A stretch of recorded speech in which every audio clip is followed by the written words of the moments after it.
Los diagramas triangulares son de uso común en el área de estabilidad de emulsiones. Si bien uno los usa poco, son bastante útiles. Un diagrama triangular se basa en el hecho de que de cualquier punto del diagrama o de cualquier punto del triángulo, si uno traza alturas a los diferentes ejes, la suma de las alturas es igual a la altura del triángulo. Por lo tanto, si la altura del triángulo es constante, uno puede definirla como 100% y las alturas parciales dan un porcentaje de composición. Fíjense que de acuerdo a la regla de las fases, como ustedes recordarán, el número de grados de libertad es el número de componentes menos el número de fases más 2. Si yo tengo 3 componentes, agua, aceite y surfactante, o como hemos dicho, pseudocomponentes, agua con lo que tenga dentro, aceite con lo que tenga dentro y surfactante, aunque sea una mezcla, en principio el número de componentes es 3. El número de fases que puedo tener es 1, 2 y 3, pero el peor escenario que puedo tener es una sola fase, o sea que me dé el mayor número de grados de libertad, 1, y por el otro lado, más 2, eso me da 4.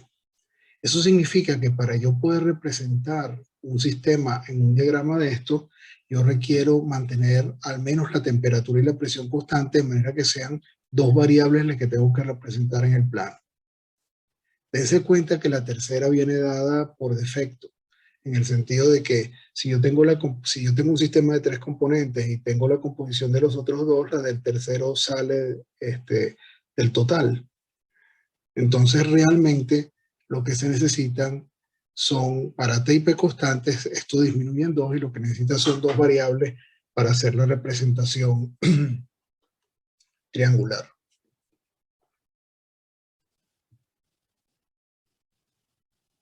Otro asunto importante es cómo se trazan las alturas con respecto a las diferentes alturas, con respecto a los ejes y qué denominación, en dónde se colocan los componentes. Los componentes se colocan en las esquinas del diagrama. Generalmente se pone en el medio el componente que mezcla a los otros 2 que son invisibles. Por ello, ustedes van a encontrar, generalmente aquí aparece agua y aceite, o viceversa, y arriba siempre invariablemente va el surfactante. ¿Ok? Entonces, fíjense que las alturas a cada punto se trazan, en principio, perpendiculares a cada eje. Esta línea que está aquí trazada, DF, es perpendicular a este eje AC. Esta línea DE es perpendicular a este eje BC. Pero las alturas en realidad nos miden la distancia desde el cateto opuesto a el ángulo que yo estoy considerando, ¿verdad? Esta altura que está aquí, DF, me dice cuán separado está este punto del cateto AC. ¿Ok? Vamos a verlo mejor que ahora aquí. Si yo estoy considerando la composición de B, la composición de B generalmente, otra vez va a depender de la altura que tenga el punto, un punto cuestión, o cualquier otro, a el cateto opuesto.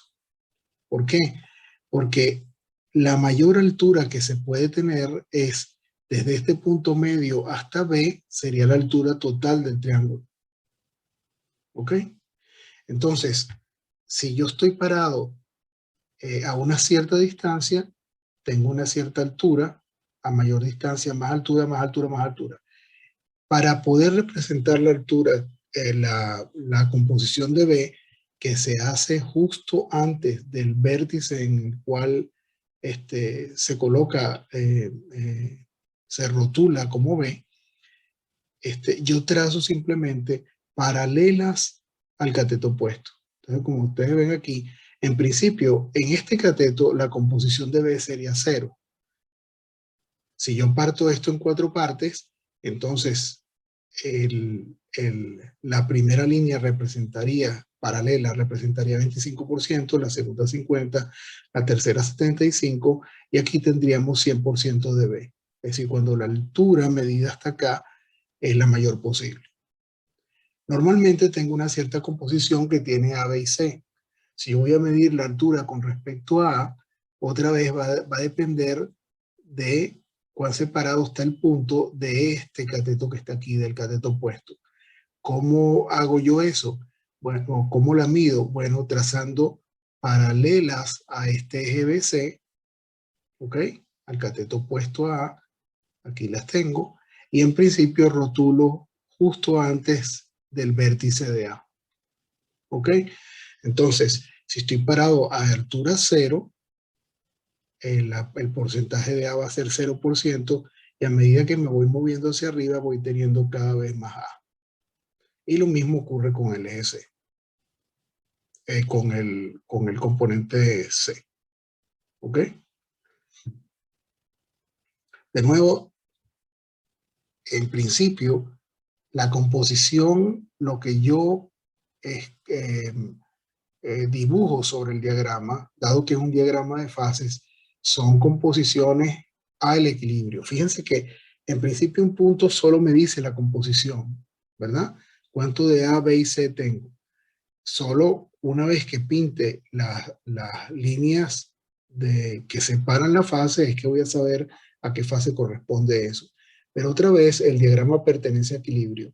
Es muy importante darse cuenta de que yo puedo tener un sistema fuera del equilibrio con la misma composición que tengo aquí. Por ejemplo, este punto, en principio, tiene 25% de A, tiene 50% de C y tiene 25% de B. Esa es la composición de este punto.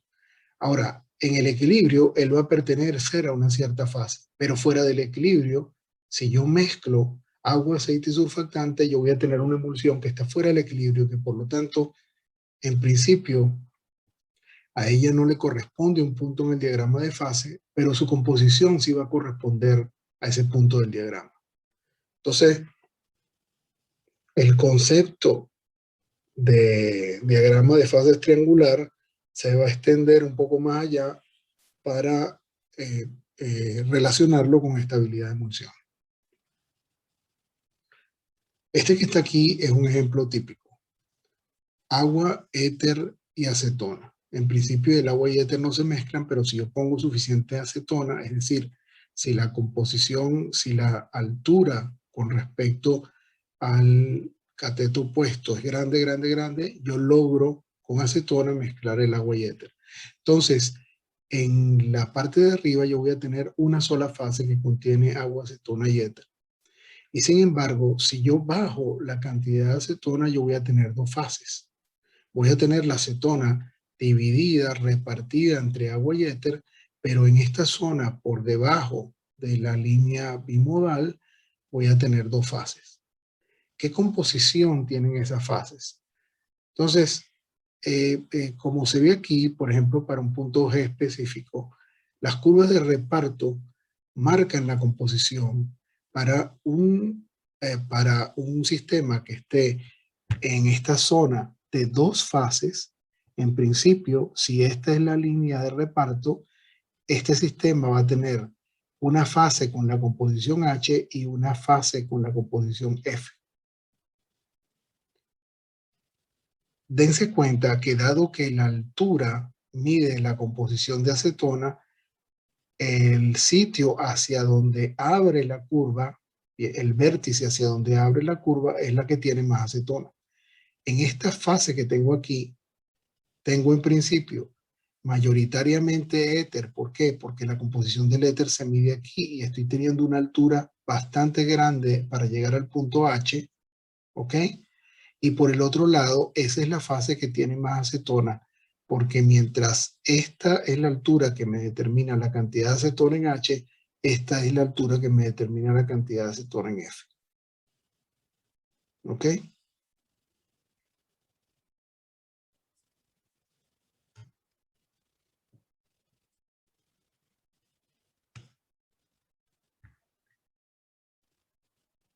Es muy importante que en el Levin aparecen varias notaciones que están mal. Por ejemplo, se dice, generalmente la graduación se realiza en sentido de las agujas del reloj, ¿ok? Que sería en este sentido. Y por el contrario, la graduación se realiza en el sentido contrario a las agujas del reloj, ¿ok? Existen 3 diagramas típicos. Los diagramas reales son muchísimo más complejos. Ahorita vamos a ver el ejemplo de uno. Pero existen 3 diagramas típicos o 3 comportamientos típicos de sistemas ternarios, que se conocen como diagramas de Windsor. Un diagrama de Windsor tipo 1, si yo tengo agua, aceite y surfactante, un diagrama de Windsor tipo 1 es aquel en que las líneas de reparto abren hacia el agua, son más altas de cercanas al agua. ¿Ok? Recuérdense que otra vez, si yo estoy en esta zona y la línea de reparto tiene esta pendiente, en principio estos son sistemas que tienen mayor cantidad de agua y a la vez, por esta altura, mayor cantidad de surfactante. Entonces, un diagrama tipo 1 es aquel donde el surfactante se disuelve mayoritariamente en agua. ¿Ok? Entonces, yo voy a tener en equilibrio una fase fundamentalmente acuosa con la mayor cantidad de surfactante, y si voy al otro lado de la línea de reparto, que está por aquí abajo, una cantidad pequeña,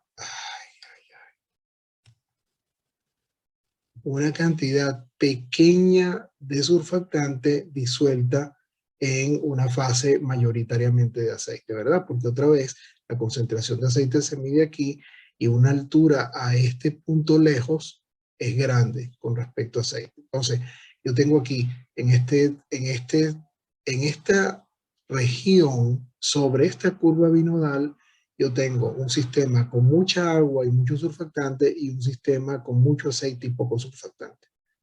Eso se conoce como diagrama tipo 1. Aquí se ve claramente, se ilustra claramente el caso. Si yo tengo un sistema de composición G, ¿ok? Por debajo de la curva binodal, lo que tengo es 2 fases, una A y esta, como querramos llamarla, B.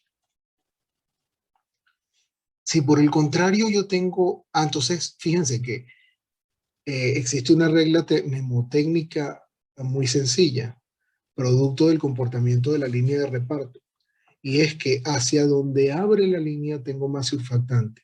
Fíjense, si esta es la línea, en principio la línea, debido a su pendiente, abre hacia este vértice. Entonces, yo voy a tener que la fase agua es la que tiene más surfactante. En un diagrama Windsor tipo 1, el surfactante tiende a disolverse en el agua. Por el contrario, en un diagrama Windsor tipo 2, las curvas de reparto abren hacia el aceite y yo tengo mayor cantidad de surfactante en el aceite. Y en el medio de esos 2 diagramas, a pesar de que aquí está puesto de tercero, ya vamos a ver cómo ocurren estos diagramas, tengo un diagrama Windsor tipo 3, que es muy común. Fíjense que en los diagramas Windsor tipo 1 yo tengo una zona donde de una sola fase, donde la cantidad de surfactante es tal que yo mezclo agua con aceite y entonces tengo una zona de una sola fase. Esta zona de una sola fase corresponde a lo que hemos llamado microemulsión anteriormente.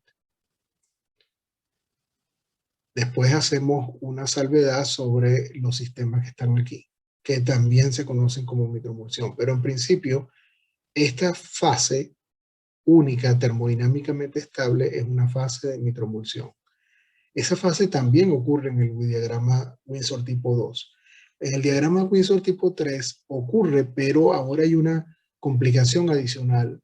Hay una zona triangular de 3 fases y hay 3 zonas de 2 fases bordeando la zona de 3 fases.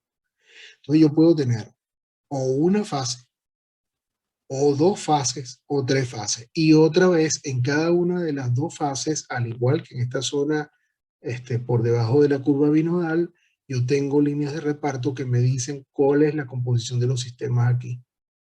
¿Ok? Existen formas de sacar cuál es la composición del sistema en la zona de ternaria. Nosotros vamos a hacer muy poco uso de eso, pero básicamente, como se muestra aquí, la fracción de composición para un sistema que tenga una composición G depende de la distancia que hay en esta línea, que no necesariamente es una línea de reparto, que de hecho no es una línea de reparto, sino una bisectriz trazada desde este ángulo al cateto opuesto, y básicamente este, eh, la fracción de componente A o de componente W que yo tengo perdón, la fracción, aquí tengo tres fases, la fracción de la fase A con que tiene agua, aceite, surfactante, cada una de ellas tiene agua, aceite, surfactante, ¿verdad? Pero estamos en la zona de 3. Entonces la fracción másica de A básicamente viene dado por la división de este segmento desde la composición G que yo tengo específica del sistema hasta A', hasta el cateto opuesto, sobre la distancia a A'. Y si yo fuera a sacar la composición de la fracción másica de esta otra fase, ¿ok? Sería ahora, otra vez, este pedazo, este segmento entre la bisectriz completa. E igual ocurre aquí, ¿ok? Entonces yo puedo saber, en mi parte ternaria, sé que hay tres fases y puedo saber cuál es la composición, cuál es la fracción de cada una de esas fases en el sistema total. Esto realmente normalmente no se utiliza. Pero si fuéramos a graficar, es obvio que hay que graficar de una cierta manera para que eso sea correcto. Bueno, este es un diagrama típico de Windsor tipo 3, entre comillas, de un sistema normal. Esta fase que hemos llamado, que arriba decíamos que se constituyó de una fase, en realidad, dependiendo de la composición del sistema, yo puedo tener que esa fase, si soy más específico, es cúbica o hexagonal o lamelar y obedece a estas estructuras de surfactante en agua y aceite. ¿Ok? Estructuras bien sea bicontinuas, tubulares o de bicapas. O sea que en realidad en esta zona, que yo por simplicidad he llamado zona de una fase en un diagrama Windsor tipo 3, realmente coexisten una cantidad de fases. ¿Ok? Sin embargo, otra vez, esas fases son una sola fase. Lo que yo veo en el tubo de ensayo es una sola fase. Salvo que haga un estudio estructural de rayos X, etcétera, no tengo idea de qué fase, de cuál es la característica de esa fase. ¿Ok? Y por supuesto, si me voy a un sistema con muchísimos surfactantes, poca agua y poco aceite, generalmente tengo cristales de surfactante hidratado. ¿Ok? Solvatados. Y hacia la parte de abajo, otra vez, tengo una zona, zonas de dos fases rodeando una zona de tres fases.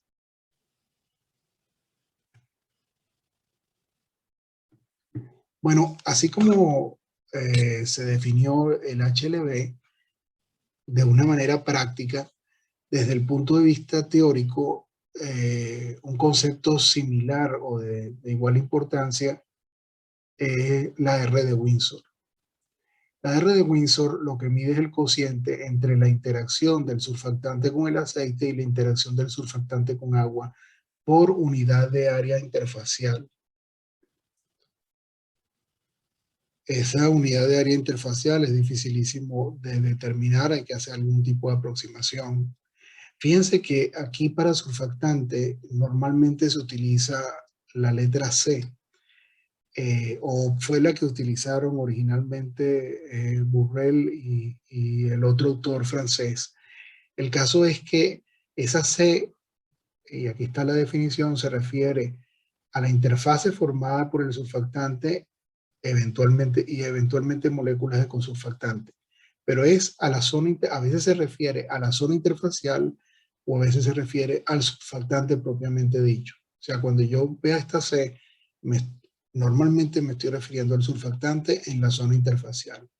O por supuesto es aceite y agua y W es agua.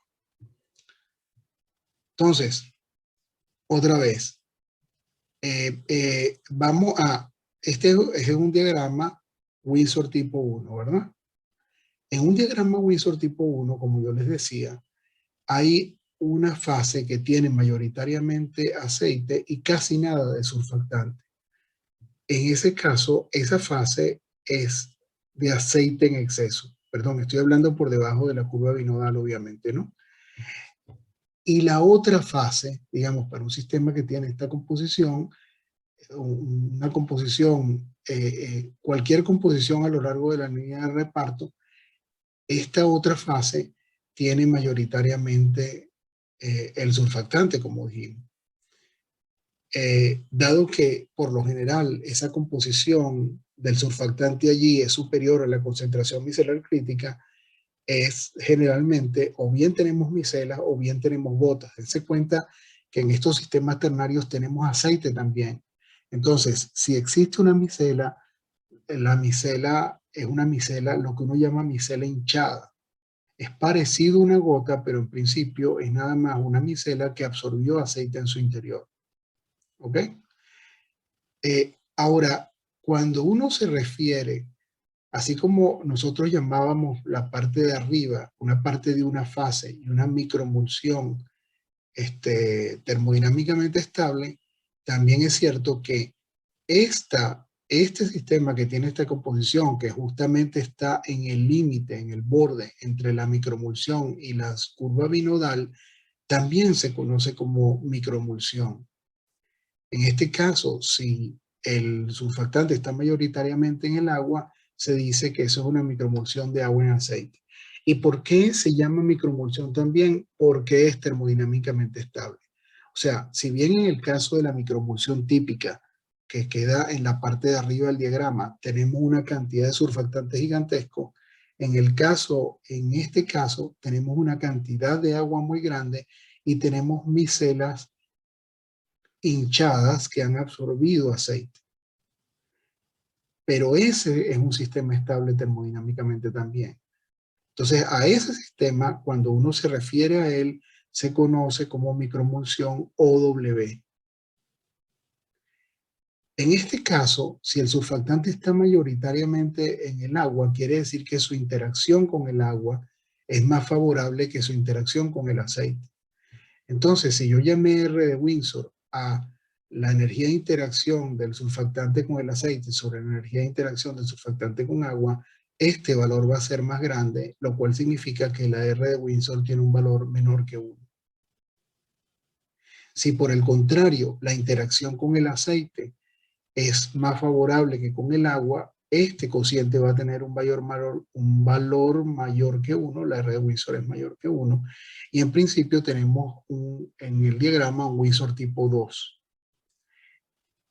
En este caso, la microemulsión es la fase que tiene la mayor cantidad de surfactante, es la fase que tiene el aceite. Y este sistema lo vamos a llamar microemulsión de agua en aceite, WO. Obsérvese que aquí también se marca una notación distinta que hasta ahorita no hemos visto. Esta es un sistema de dos fases donde el surfactante es mayoritariamente soluble en el agua. Como el aceite está en la parte superior, eso se denota 2 barra abajo. Perdón, como el agua está en la parte inferior y el agua es la que tiene la mayor cantidad de surfactante, eso se denota 2 barra abajo. O sea que esta barra abajo me indica que el surfactante está en el agua. Y la barra arriba, dado que el aceite flota por sobre el agua, la barra arriba me indica que el surfactante está en el aceite. Entonces, en un diagrama Windsor tipo 2, la barra está arriba del 2.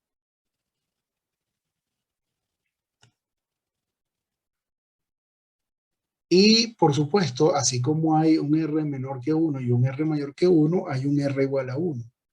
¿Cuáles serían las estructuras que Windsor, en el año 54, antes de que se hicieran estudios de rayos X, etcétera, previó como posibles para una estructura a nivel microscópica? Bueno, una estructura laminar como esta, de bicapas. Y fíjense esta estructura tan interesante en la cual tenemos unas especies, unas pseudogotas agregadas, y en los cuales tenemos tanto micelas directas como micelas inversas. ¿Ok?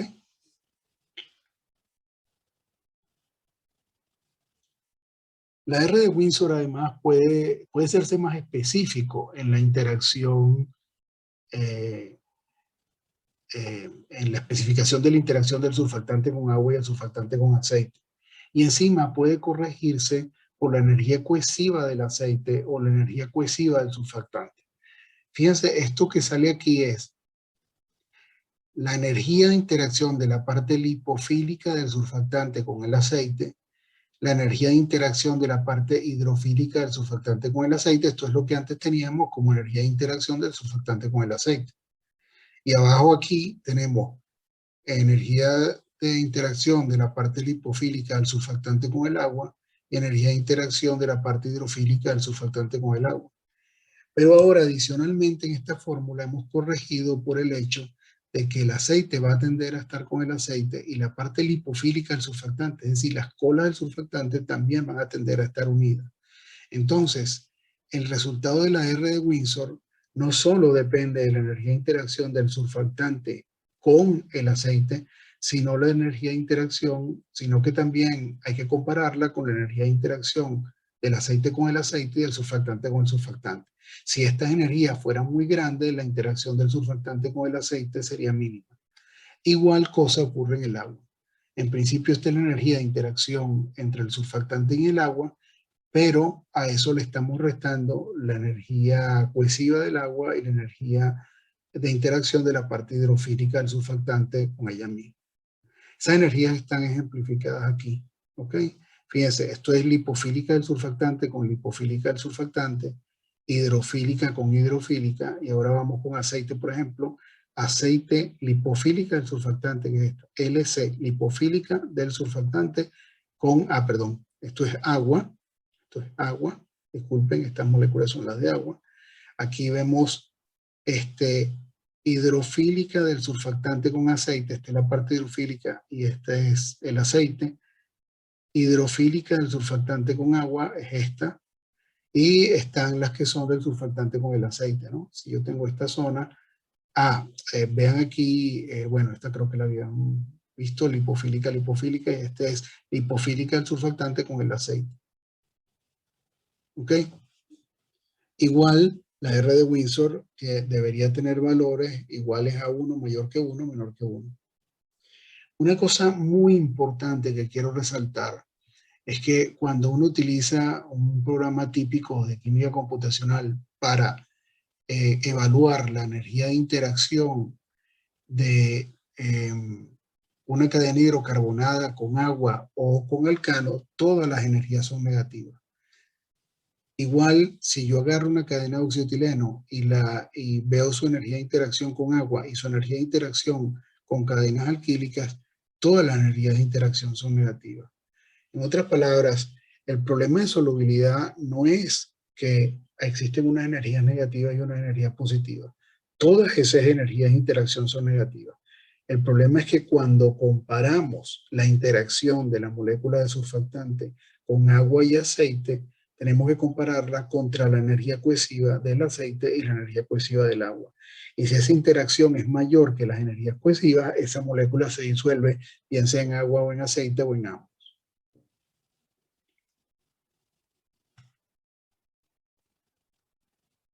Bueno, la idea de esos estudios, en principio, eso fue realizado entre los años 91 y 96. La idea era poder tener una relación entre el HLB y la R de Windsor.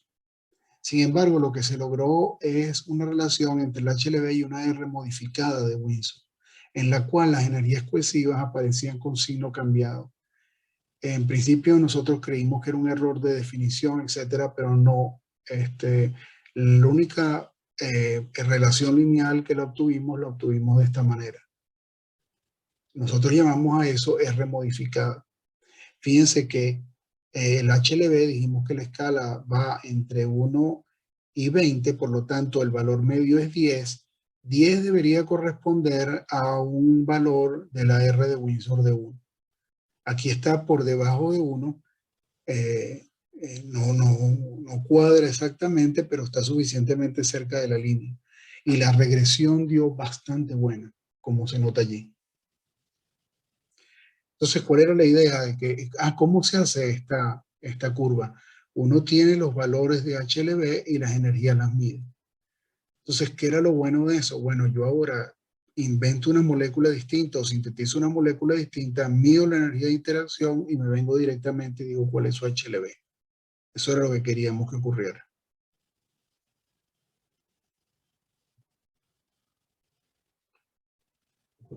Bueno, aquí está el segundo autor, es Burrell y Chambou del año 82. Existe todo un análisis de qué pasa cuando las energías de interacción parciales cambian producto de que una variable de formulación se cambió. Aquí les muestro, eh, eh, por ejemplo, qué ocurre si yo añado sal a la fase acuosa. Entonces ya yo sé que si yo añado sal, yo voy a sacar la parte lipofílica del surfactante del agua y por lo tanto el surfactante va a tender a ir al aceite. Si eso es así, yo voy a poder pasar de un diagrama Windsor tipo 1, es decir, surfactante mayoritariamente en el agua, a surfactante mayoritariamente en el aceite, simplemente por adición de sal. Entonces, lo que se representa aquí es cómo varía la energía. Si yo añado sal, ¿qué pasa con la energía hidrofílica de interacción, con la energía de interacción hidrofílica del surfactante con el agua? ¿Qué disminuye? Por eso se le pone un menos aquí. ¿Ok? ¿Qué pasa con la energía hidrofílica del surfactante con el surfactante? Que aumenta. ¿Ok? Producto que su interacción con la sal es menor. Entonces, si yo ahora busco esos términos en la R de Windsor, me encuentro que este valor que es positivo y está en el denominador decrece, se hace más chiquito, y este valor que es negativo y está en el denominador crece. Por lo tanto, esto que está aquí va a decrecer, por lo tanto, R sube. Entonces, yo puedo cambiar mi R desde un valor, otra vez, si R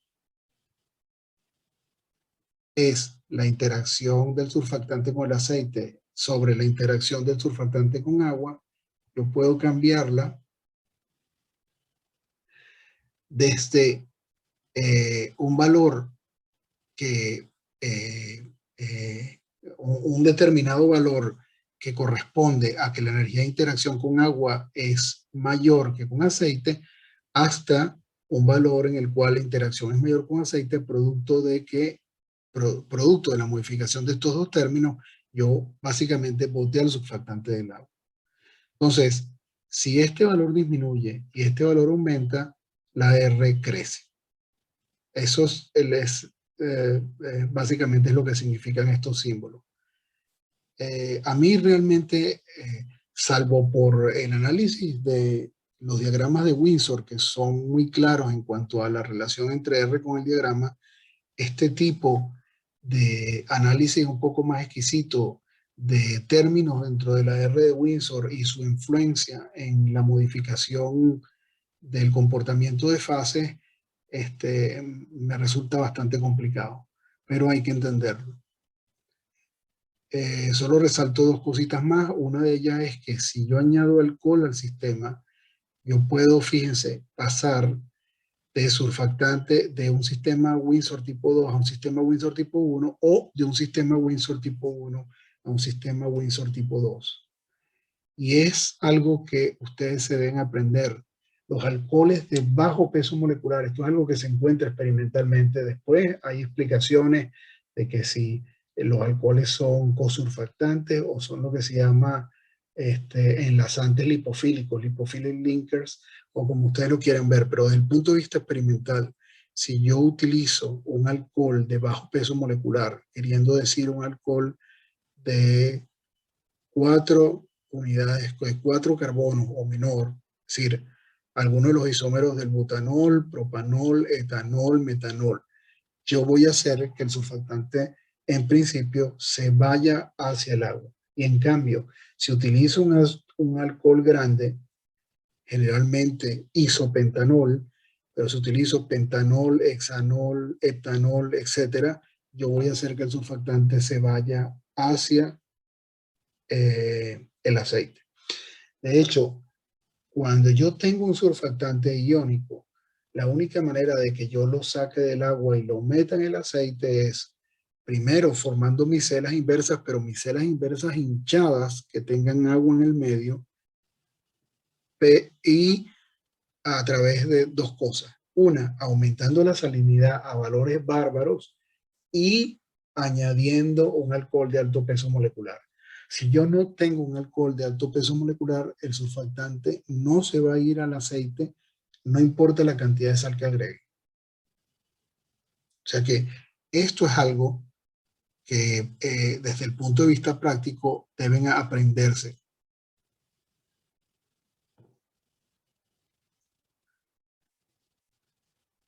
Bueno, una cosa que hace mucho el grupo de Sarayeri, que es muy ilustrativa, es que yo puedo hacer, como les decía, yo puedo pasar de un Windsor tipo 2 a un Windsor tipo 1 y viceversa. Obsérvese que siempre paso por un Windsor tipo 3 en mi camino de uno al otro. Y la razón es que normalmente, si yo tengo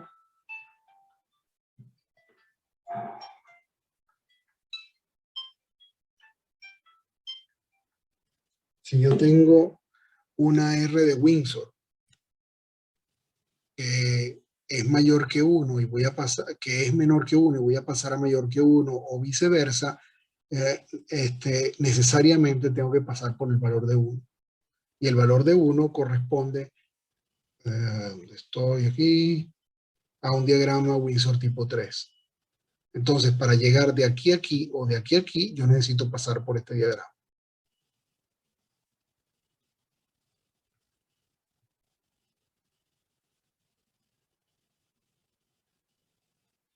Entonces, esto que está aquí es un barrido de formulación unidimensional.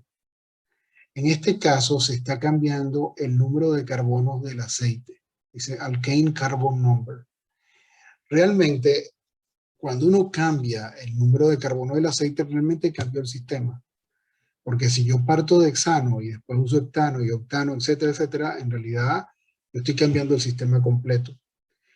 Pero lo que se observa aquí es que yo puedo, cambiando, haciendo el aceite cada vez más lipofílico, porque su cadena es cada vez mayor, yo lo que logro es cambiar otra vez, pasar de un Windsor tipo 2 ahora, no Windsor tipo 1, sino tipo 2 mayoritariamente en el aceite.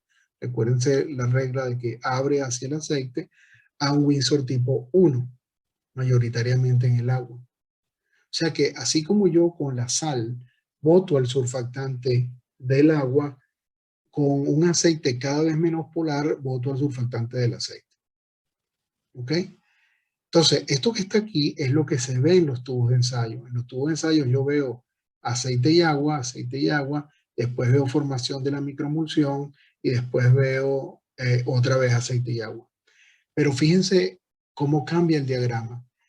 Este diagrama está hecho para un sistema que tiene esta composición representada por este cuadrito. Y a medida que yo voy haciendo el aceite más lipofílico, yo paso otra vez de mi Windsor tipo 2 a mi Windsor tipo 3. Fíjense dónde está otra vez la composición de mi sistema, sigue aquí, es esta G que aparece aquí. Fíjense que en esta zona él está en dos fases, y de repente 3 fases. Sigue aquí en 3 fases, sigue aquí en 3 fases, y cuando esto baja, él cae en 2 fases otra vez. ¿Ok? Por supuesto, hay un punto equivalente aquí que no está pintado, pero estas 2 fases son de este lóbulo, no de un sistema Windsor tipo 1 o 2. Este es Windsor tipo 3 en la zona bifásica. Pero si sigo aumentando la lipofilicidad del aceite, boté el surfactante del aceite, el surfactante para en el agua y paro en un Windsor tipo 1. ¿Ok? La composición siempre fue G,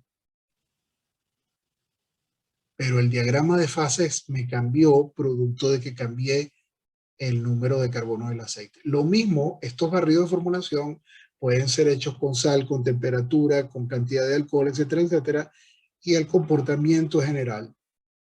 Por supuesto, lo que no puedo es, si yo tengo un sistema donde el surfactante es mayoritariamente soluble en el aceite, yo agregando sal al agua no puedo sacarlo del aceite. O si lo tengo en el agua, yo cambiando la lipofilicidad del aceite, no puedo sacarlo del agua. Por lo tanto, hay condiciones para pasar de Windsor tipo 1 a Windsor tipo 2. ¿Ok? No cualquier variable me pasa de Windsor tipo 1 a Windsor tipo 2. Pero el razonamiento siempre es cómo saco el surfactante de una fase y lo meto en la otra fase. ¿Qué variable tengo que cambiar? Y eso depende de las características químicas del surfactante. Si yo tengo óxido de etileno, es más fácil variar la temperatura para sacarlo del agua. Si yo tengo un surfactante iónico, es más fácil cambiar la salinidad para sacarlo del agua.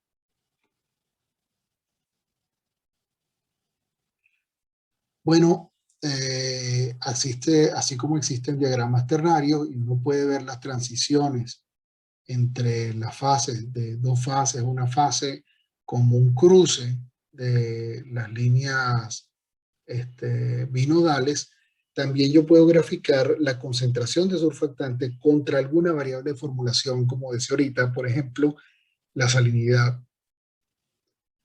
En ese caso, en el caso que yo grafico concentración de surfactante contra cualquier otra variable de formulación, lo que obtengo son diagramas que se conocen como diagramas tipo pescado.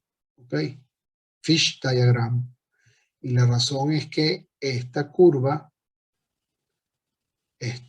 tiene, entre comillas, una forma como de pescado. ¿Ok? Entonces, bueno, aquí se representan lo que son una transición de fase de 2 fases a una fase, de 3 fases a una fase, y de 2 fases a una fase en los Windsor tipo 1, esto viene siendo 3, y este viene siendo 2, y el equivalente aquí. Nosotros en el laboratorio nunca hemos trabajado con este tipo de diagramas, pero sí, el FIRB sí lo usa con cierta frecuencia. Aquí tienen otro diagrama tipo de pescado, otra vez concentración de surfactante. Fíjense que aquí aparece, esto no sé si es surfactante más alcohol, aquí está pseudoternarios.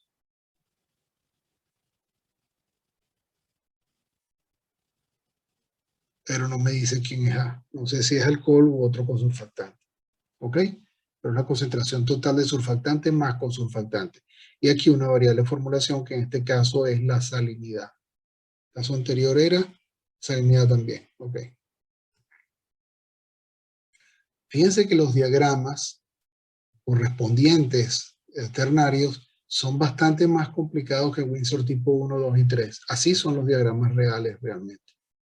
Y uno intenta explicarlos con la teoría de los 3 casos estándar.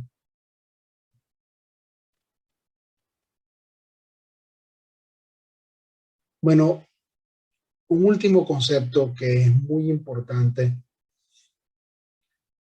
para eh,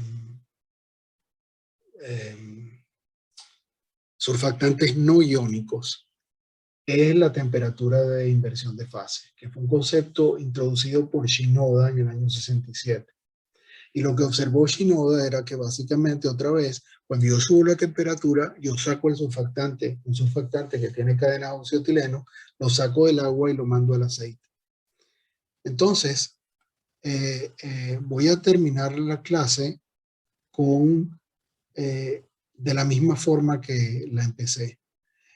En principio, esto que está aquí, los diagramas del lado izquierdo, representan lo que uno en principio tiene en el tubo de ensayo, en equilibrio. Y los diagramas del lado derecho representan lo que ocurre una vez que uno bate estos sistemas. ¿Ok? Entonces, si yo tengo una temperatura baja, en principio el surfactante está disuelto mayoritariamente en el agua. ¿Ok? Entonces, si está disuelto mayoritariamente en el agua, la regla de Bancroft me dice que si yo bato eso voy a tener una emulsión OW. Y de hecho, eso es lo que tengo. Ahora fíjense que originalmente yo tenía micelas hinchadas aquí. Tenía micelas que han absorbido parte de este aceite que está aquí. ¿Ok? A esta curvatura que tienen las micelas con originalmente las micelas solo o las micelas con el aceite se le llama curvatura espontánea. Son las que ellas espontáneamente, sin ayuda externa, formaron. Y dense cuenta que la curvatura es convexa hacia el agua a temperaturas bajas, ¿verdad? El surfactante está puesto de una manera en el cual la parte convexa da hacia el agua. Bueno, cuando yo bato este tipo de sistemas, yo obtengo una emulsión de aceite en agua. Si yo me voy al otro extremo de temperatura y voy a una temperatura muy alta, fíjense que aquí dice temperatura baja. Esto es temperatura baja, esto es temperatura alta. Si yo me voy a una temperatura alta, yo saco el surfactante de la fase acuosa y lo meto en la fase aceitosa. Producto de la regla de Bancroft, cuando yo bata eso, voy a tener una emulsión de ahora agua en aceite en vez de aceite en agua. Otra vez, estas micelas tienen una cierta curvatura y esa es la curvatura espontánea del surfactante en aceite. ¿Ok? En este caso, la curvatura es cóncava hacia el agua. ¿Ok? ¿Por qué? Porque el agua está dentro de la micela y es cóncava. El surfactante está puesto cóncavo hacia el agua, que es convexo hacia el agua, cóncavo hacia el agua. Otra vez, esta es una microemulsión de agua en aceite, esta es una microemulsión de aceite en agua. ¿Ok? Cuando yo bato esto, según la regla de Bancroft, obtengo lo que tengo que obtener. Y por supuesto, hay casos intermedios. El caso es que existe una temperatura para la cual yo cambio de tener emulsiones agua en aceite a tener emulsiones aceite en agua. Existe una temperatura, que es lo mismo que decir que existe una temperatura a la cual la solubilidad del surfactante cambia de ser mayoritariamente soluble en agua a mayoritariamente soluble en aceite. Esa temperatura para surfactantes no iónicos se conoce como temperatura de inversión de fases. A este respecto, voy a decir algunas cosas más, pero en esta clase lo voy a dejar hasta este punto.